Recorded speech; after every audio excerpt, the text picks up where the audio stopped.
Did ancient humans have any privacy? Or did they spend every moment surrounded by their tribe? There were no houses, no doors, and no bedrooms. Most people lived, worked, and slept together for safety. Life was very different from today. Personal space was much more limited. But everyone still needed quiet moments. So where did they go? Small family groups sometimes stayed a little apart, creating a bit more personal space. Natural places like rocks, trees, and rivers could provide temporary privacy. Still, survival depended on staying close to the tribe. Being alone for too long could be dangerous.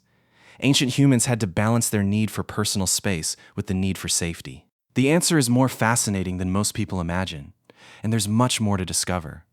Privacy didn't always mean being completely alone. Sometimes it simply meant stepping away for a little while. Nature offered peaceful places where people could rest and think. Hunters often spent long hours by themselves, waiting patiently for the right moment. Daily tasks like gathering plants could also provide quiet personal time. Families sometimes found peaceful places to talk away from the larger group. Small caves and natural shelters could offer temporary solitude and protection. Even within the tribe, people likely respected moments when someone needed rest or recovery. Working alone on tools gave people time to focus without distraction. After spending time apart, everyone returned to the group. For ancient humans, survival depended on community, but quiet moments still had their place. Ancient humans didn't live as isolated individuals. They lived as close-knit communities. Parents taught children important survival skills, often within small family groups. People could still have quiet conversations by walking a short distance from the camp. Respect for others likely played an important role, even without walls or doors. Families often gathered around their own fires, creating small spaces within the larger community. Moments of peace could be found simply by stepping into nature. Community life was active, but no one needed to speak all the time. Even while sleeping together, people usually had their own personal space. Helping each other built trust, making the entire tribe stronger. Privacy looked very different back then, but people still found simple ways to enjoy quiet moments.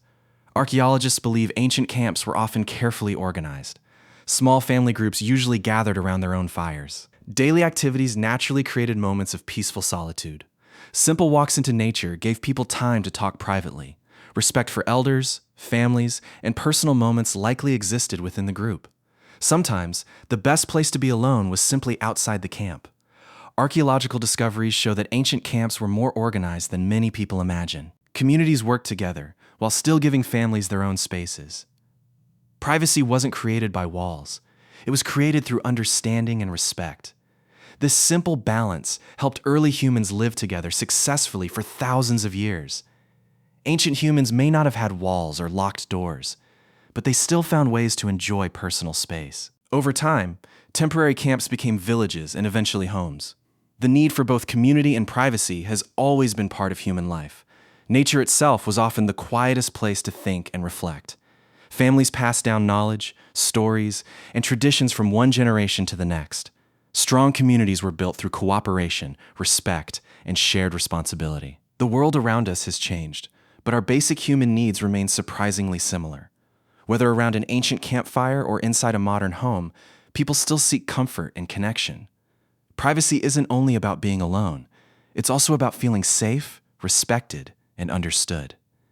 Ancient humans lived without walls, yet they still found moments of peace, proving that true privacy begins with people, not places.